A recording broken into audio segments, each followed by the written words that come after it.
Alors, bonjour et bienvenue dans ma chaîne YouTube. Alors aujourd'hui je vais vous partager une expérience ou alors une découverte ou alors une information que j'ai découverte dans le système Android. Alors c'est pour un problème précis. Désormais, lorsque vous faites un accident, lorsque vous êtes inconscient lors d'un accident, il est désormais possible qu'une personne sur les lieux de l'accident prenne votre téléphone, appelle soit ta mère, soit ton père, soit quelqu'un de proche à toi, sans toutefois déverrouiller ton téléphone. Je dis bien, la personne peut prendre ton téléphone, quelqu'un d'autre peut prendre ton téléphone. Si tu as par exemple fait un accident sur les lieux de l'accident, cette personne-là va prendre ton téléphone, appeler ton père ou ta mère ou quelqu'un de proche à toi à partir de ton téléphone sans toutefois déverrouiller ton téléphone. Et arrivé à l'hôpital également, le médecin pourra savoir ton nom, ton quartier de résidence, tes allergies et savoir si tu suis un traitement particulier. Parce que j'ai beaucoup de cas.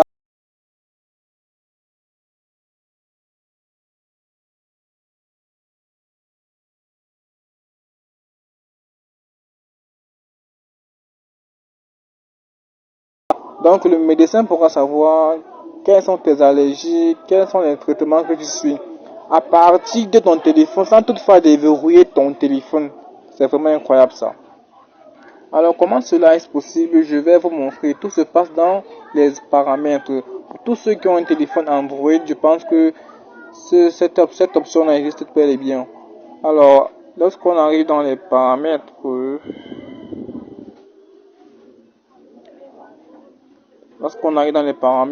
on défile vers le bas.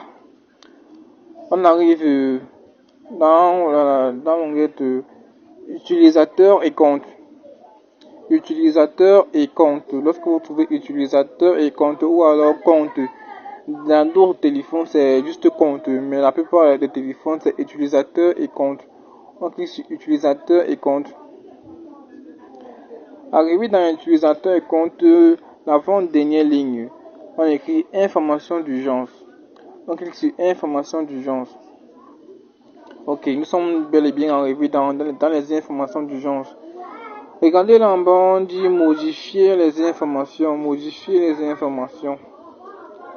Cliquez sur modifier les informations. Là, on va vous demander d'insérer votre nom. Vous insérez votre nom comme j'ai inséré le mien là, Bachilama. Et après, on vous demande votre adresse.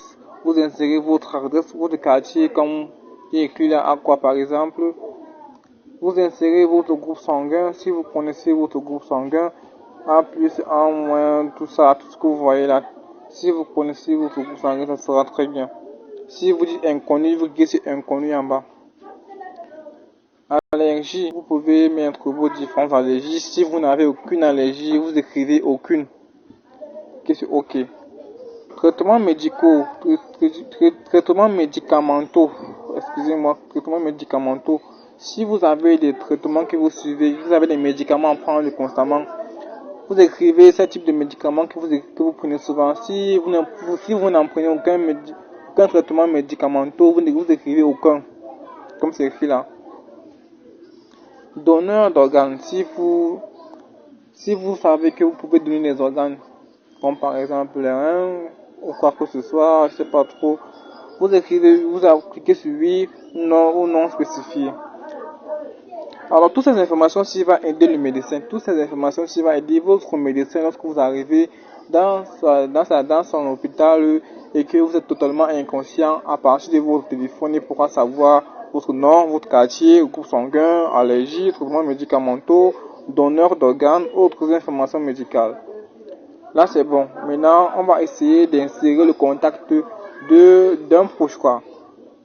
On arrive là en bas, on a dit ajouter un contact. Ajouter un contact, c'est plus là. Qu'est-ce que ajouter un contact? Là, ça va vous diriger automatiquement vers votre répertoire. Bon, on va prendre un numéro comme ça par hasard. Je vais prendre un numéro, comme un numéro c'est mon ami Abbas. Je vais mettre un numéro juste pour prendre un exemple. Et maintenant, lorsqu'on a fait ça, on peut insérer autant de numéros qu'on veut. Si vous voulez mettre le numéro de 3 personnes, il n'y a pas de problème, vous mettez autant de numéros que vous pouvez mettre. Bon, une fois que vous avez fini de mettre ces différents numéros, c'est bon, tout est bon maintenant. Tout est bon.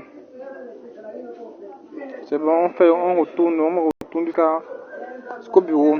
Maintenant, comment est-ce que la personne va pouvoir vous contacter? Si votre téléphone est verrouillé, comment est-ce que la personne va pouvoir vous contacter? Là maintenant, vous fermez votre téléphone, vous verrouillez votre téléphone. Et lorsque vous verrouillez votre téléphone, vous allumez l'écran. Vous faites comme si vous voulez déverrouiller le téléphone, mais vous ne déverrouillez pas. Vous allez dans urgence. Vous allez dans urgence. Arrivé dans urgence, vous cliquez en haut. Information d'urgence. Cliquez sur information d'urgence 2 fois. Et ça va vous diriger vers tous les paramètres qu'on a fait tout à l'heure. Je vais essayer de faire parce que là c'est une capture d'écran. Si j'éteins mon téléphone, si j'arrête le téléphone, ça sera noir. Je vais essayer quand même. Bon. Voilà, une fois mon téléphone est verrouillé, là maintenant, j'ai fait comme si je voulais entrer le mot de passe. Mais je n'entre le mot de passe. Regardez en bas, on écrit urgence. Vous cliquez sur urgence. Ça va vous diriger là directement. Information d'urgence qui est en haut, la première ligne en haut. Vous cliquez sur ça 2 fois. Une fois et 2 fois. Allez, ça vous dirige là. Voilà mon nom en haut, Bachir Lama, mon quartier, à quoi, mon groupe sanguin, en plus les allergies, aucune allergie, traitement médicamenteux, aucun. Donneur d'organes, oui, mais non pas dans contact. On va au contact de Abbas que j'ai inséré. Et maintenant, on peut lancer l'appel. Si vous avez le crédit, ça va passer. Si vous n'avez pas le crédit, la personne peut tout simplement relever le numéro qui est là et appeler à partir de son propre téléphone. N'est-ce pas incroyable ça? C'est une découverte que j'ai faite tout récemment. Alors partagez maximum. Ça ne vous coûte rien. Comme moi-même également, j'ai essayé de partager tout ça. Partagez et abonnez-vous à ma chaîne YouTube pour pouvoir recevoir d'autres découvertes que je fais constamment. Et pour m'encourager, mettez juste un j'aime, un petit j'aime pour moi et cliquez également sur la cloche de notification pour pouvoir vous notifier à chaque fois que je fais une vidéo. Merci et à bientôt.